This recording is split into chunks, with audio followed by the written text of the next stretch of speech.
గట్టిగా తప్పకుండా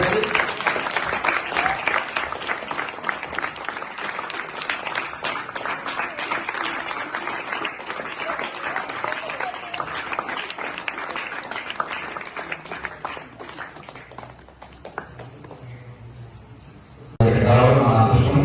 కాబట్టి జీవితంలో ఆమె అనుకుంటున్న ఎంత కష్టాలు కూర్చొని ఈ స్థాయికి వచ్చిందో ఆమె తెలుసు. ఆ మాటలను పేరు పెట్టారు. అదే ఈ మధ్యకాలం చాలా కార్యక్రమాలు నిర్వహిస్తున్నారు కాబట్టి మన ప్రసాద్ గారు నాకు సుపరిచితులు. అప్పటి నుంచి ఆయన కార్యక్రమాలు మనకు తెలుసు. ఆయన చాలా నిస్వార్థంగా పేదలకు ఇక్కడ ఆదాయ వ్యక్తులు లేదా గోపురం ఈ ప్రాంత ప్రజల తాలూకాలకు అందరికీ తెలిసిన విషయం. నేను నిజంగా మొన్న సోషల్ మీడియాలో నాకు చూసి ఈ అమ్మాయి వేదిక అలంకరించినటువంటి అలాగే ఇక్కడ మాట్లాడేటువంటి ఉపాధ్యాయులు స్టూడెంట్స్ ప్రతి ఒక్కరికి అందరికీ నమస్కారం. ముఖ్యంగా ఇక్కడ ఈరోజు ఈ కార్యక్రమానికి కారణమైనటువంటి డాక్టర్ విజయ్ కుమార్ గారికి మనము ఆవిడ గుర్తించి ప్రోత్సహించి సన్మానం చేస్తే ఆమె చూసి రాబోయే తరాల వారు ఆమెను స్ఫూర్తిగా తీసుకొని అందరూ కూడా కష్టపడి అభివృద్ధి దిశలో పయనిస్తారనే మంచి ఉద్దేశంతో ఇక్కడ ఈ రత్నం స్కూల్ యజమాని గారు ఈరోజు ఈ కార్యక్రమాన్ని ఏర్పాటు చేశారు. ఇది చాలా సంతోషమైన కార్యక్రమం. ఇందులో మాకు ఎటువంటి ప్రమేయం లేకపోయినా మేము ఇక్కడికి ఆహ్వానించినందుకు మరొకసారి ఈ రత్నం స్కూల్ వారికి ప్రత్యేక కృతజ్ఞతలు తెలుపుకుంటున్నాను.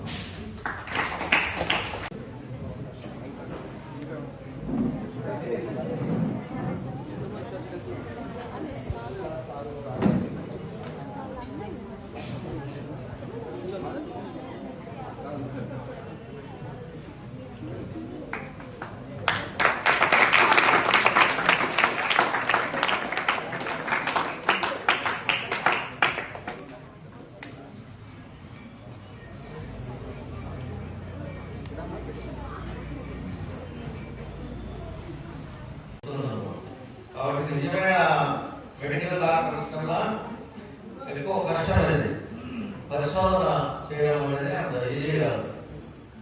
ఎంబీబీఎస్ చదివితే డాక్టర్ అంటారు, కానీ పిహెచ్డి చేయాలంటే degree MBBS equal to degree, మళ్ళీ పీజీ చేయాలి, పీజీ అయిన తర్వాత పిహెచ్డి చేయాలి.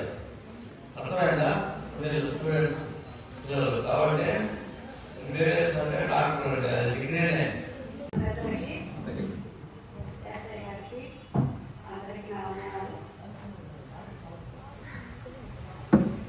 ఈ కార్యక్రమంలో నిర్వహిస్తున్న కరెస్పాండెంట్ అయిన ఉస్మాన్ గారికి నా హృదయపూర్వకమైన వందనాలు. మరి ఒక ఉపాధ్యాయురాలిగా చదువు గురించి మాత్రమే చెప్పగలను. చదువు ఒకరికి అప్పుగా ఇవ్వలేము, తెచ్చుకోలేదు కదా. మీకు ఒక పద్యం కూడా ఉంటుంది కదా చదువు గురించి. 8 సెక్షన్లో ఒక పద్యం ఉంటుంది ఇదే గురించి. కాబట్టి చదువు అనేది ఆషామాషిగా రాదు.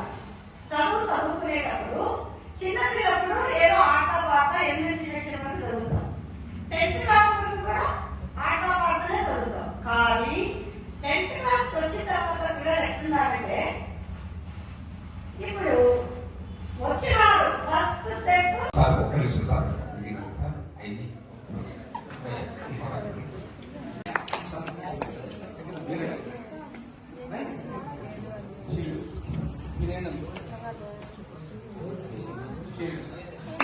గట్టిగా తప్పకుండా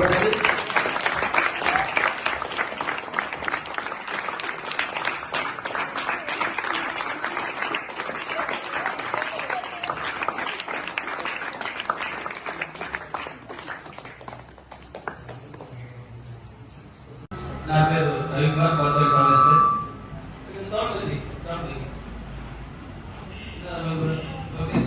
స్కూల్ కి రాదు ఓకే.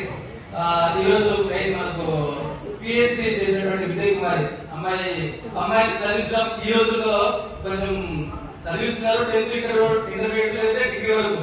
అట్లాంటిది పీజీ చేసి పిహెచ్డి చేయడం, పెళ్లి అయిన తర్వాత పిహెచ్డి చేయడం అనేది చిన్న విషయం కాదు. విద్యార్థిలో పిహెచ్డి చేయడం అనేది చాలా పెద్ద విషయం. దానికి తోడు వాళ్ళ అమ్మా నాన్న సాగించడం అయితే పెళ్లి అయిన తర్వాత అత్తామామలు సాగించడం అనేది చాలా గొప్ప విషయం. వాళ్ళ అత్తామామలకి ఖచ్చితంగా మనము అప్రిషియేట్ చేయాల్సిందే. ఎవరైనా కూడా తల్లిదండ్రులు పెళ్లి చేసి అమ్మాయిని వదిలించుకున్నామనే ధోరణిలో ఎక్కున్నారు.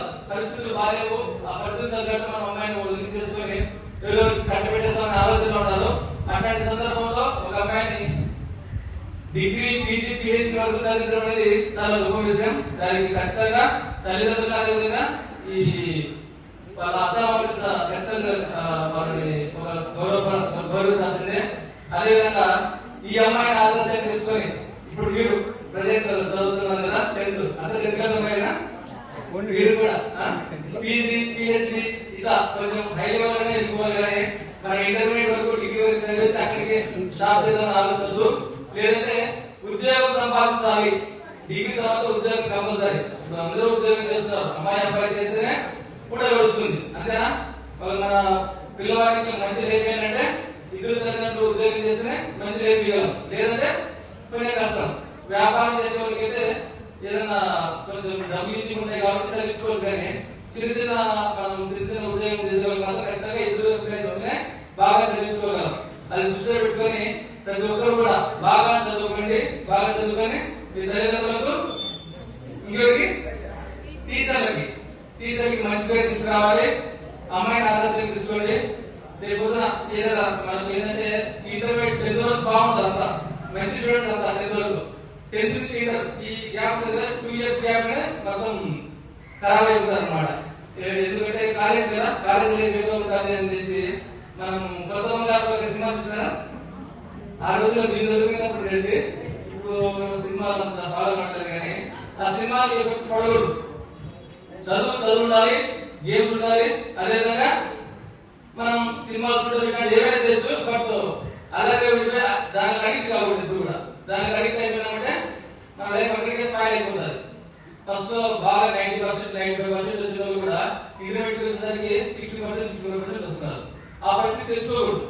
మనం అది గ్రాడ్యుయేట్ గా ఈక్వల్ గా ఉండాలి. ఎప్పుడైనా కూడా 10th ఏ విధంగా చదివినామో ఇంటర్ లో కొంచెం పెరగాలి, కానీ తగ్గకూడదు. మనం 10th 90% తెచ్చుకొని ఇంటర్మీడియట్ వచ్చేసరికి 60%, డిగ్రీ వచ్చేసరికి పాస్ అయిపోతే చాలు అనే దూరం ఉండకూడదు. ఖచ్చితంగా అంతా కూడా ఒక మెయింటెనెన్స్ చేయాలి. 10th వరకు ఏ విధంగా చదివినామో ఇంటర్ చదవాలా, డిగ్రీ చదవాలా. నెక్స్ట్ మనం ఫ్యూచర్ ఏంటంటే కాంపిటేటివ్ ఎగ్జామ్స్ ప్రిపేర్ అవుతున్నాం కదా. డిగ్రీ తర్వాత అంతా కాంపిటేటివ్ ఎగ్జామ్స్ చదువుకోవాలనుకున్న తక్కువ ఉంటారు. ఏదో ఉద్యోగం తెచ్చుకుందాము అని ఆలోచన ఉంటారు. ఏదో ఉద్యోగం కాకుండా మనం ఇప్పటి నుంచే మంచి ఉద్యోగం తెచ్చుకోవాలి. అంటే సపోజ్ నేను అనుకోండి, నేను ఎస్ఐ కావాలనుకున్నాను, దాని తగ్గట్టు చదువుకున్నా. కొంతమంది కలెక్టర్, ఐపీఎస్, ఇట్లా ఐఆర్ఎస్, ఐఎఫ్ఎస్, సివిల్స్ సంబంధించి గ్రూప్ అనుకోండి, డిప్యూటీ కలెక్టర్ కానీ లేదంటే ఆర్టీఓ కానీ ఇట్లాంటి రకరకాల ఉద్యోగాలు ఉంటాయి. దానిలో కానీ లేదు గ్రూప్ డిప్యూటీ తహసీల్దార్ కానీ ఎక్సైజ్ చేస్తే కానీ ఇట్లాంటి ఉంటాయి. మనం అంటే ముందే ఒక గోల్ ఫిక్స్ చేసుకోవాలా. ఆ గోల్ తగ్గట్టు మనం చదువుకోవాలా. మనం ఏం లేదు, మాకు ఏమీ లేదు. మరియు స్టేజ్ ని అలంకరించిన పెద్దలకు, ఈరోజు ఈ కార్యక్రమానికి